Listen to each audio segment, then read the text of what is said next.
Hello, my name is Ann Mason. I'm the Executive Director of the Plymouth Antiquarian Society.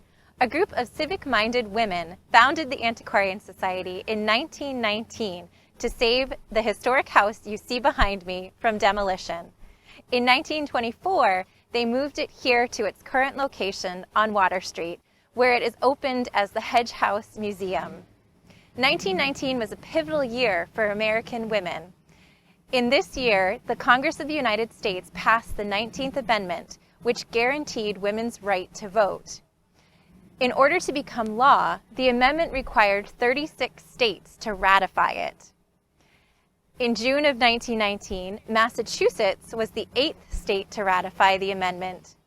In October of 1919, when the Antiquarians were formally incorporated, only 17 states had ratified the amendment. And it wasn't until August 18th of 1920 that Tennessee became the 36th state. Join me on this tour of Plymouth as we explore some of the sights and the history of women's suffrage in America's hometown.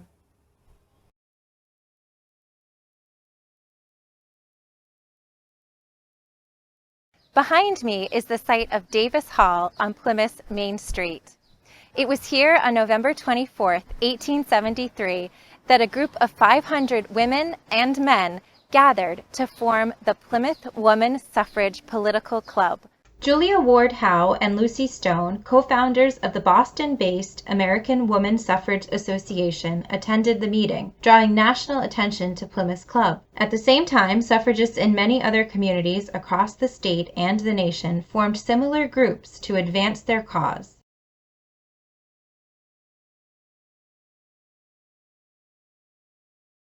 Behind me is 35 North Street, the home of Zilpha Harlow and Nathaniel Bourne Spooner. Zilpha Harlow was born in Plymouth in 1818. From an early age, her father encouraged her to be an active participant in the reform movements of the day, including anti-slavery and temperance. Female abolitionists like Zilpha were often criticized for speaking boldly and in public about controversial issues. 19th century middle-class women were not supposed to step into the political sphere. Feeling the constraints placed on their activities due to their gender, many female abolitionists came together to advance another cause, women's rights. 32-year-old Zilpha attended the first National Women's Rights Convention held in Worcester, Massachusetts in October 1850. Also in attendance was Nathaniel Bourne Spooner of Plymouth. Zilpha would marry Nathaniel in 1851. They were united in their commitment to abolition. Nathaniel was the eldest son of Bourne Spooner, the founder of the Plymouth Cordage Company, and a leader in the antebellum abolition movement. After the Civil War, Zilpha turned her energy to the advancement of women's rights. It was in the Spooners' North Street home that the Woman Suffrage Political Club met after it was formed in 1873. Until her death in 1891, Zilpha was the primary leader of Plymouth's suffragists.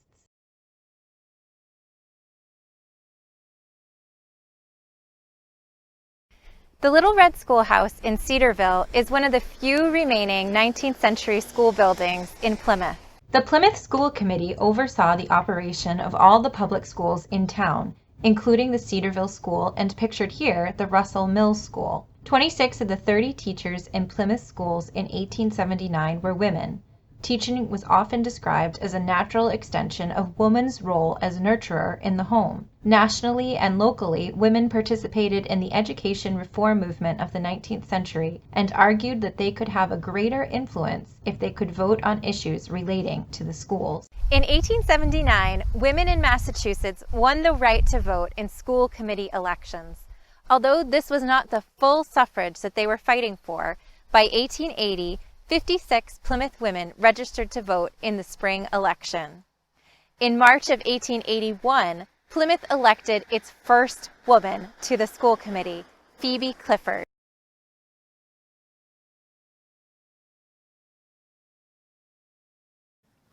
In 1920, the 1749 courthouse was Plymouth's townhouse, and it was here that Plymouth women came to register to vote. By March of 1920, 35 states had ratified the 19th Amendment, and only one more was needed until it became law. In anticipation of the amendment's final ratification, the General Court of Massachusetts approved an act to enable women to vote in elections as soon as their suffrage was secured. Any woman who registered to vote in school committee elections would have her name automatically transferred to the general voting lists when the amendment became law. The town of Plymouth held special registration sessions in the summer of 1920 on Tuesdays from 7 to 8 p.m. Many women went together in groups of friends or registration parties to register at the townhouse.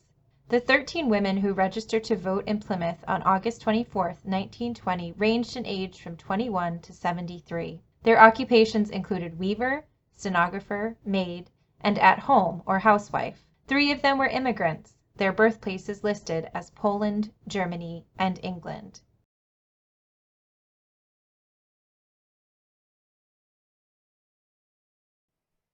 For the very first time in Plymouth's history, women cast their votes on an equal footing with men 100 years ago on September 7, 1920. They came here to the Armory on Court Street, where a state primary election was held. 240 of the 460 registered women voters of Plymouth cast their ballots that day. Many more would register in time to vote in the November 2, 1920 presidential election. Reporting on the September 7th primary election, the Old Colony Memorial commented, "It did not seem very much of an innovation, for the ladies performed their work as a whole very much as if they had been in the habit of voting for the last 3 centuries, that is, not individually, but by representation in their ancestors of the Mayflower times. They came into the building in the same manner, in twos, singly, or in little groups of friends like the men, took their places in the line, secured their ballots, went to the booth, and marked the votes as they saw fit, and deposited them in the ballot box, and then emerged from the other gateway with a 'Well, I've done it, and it wasn't as bad as I expected' air about them. They had another mark to their credit, and that they were on hand early, and got their votes in among some of the first hundreds."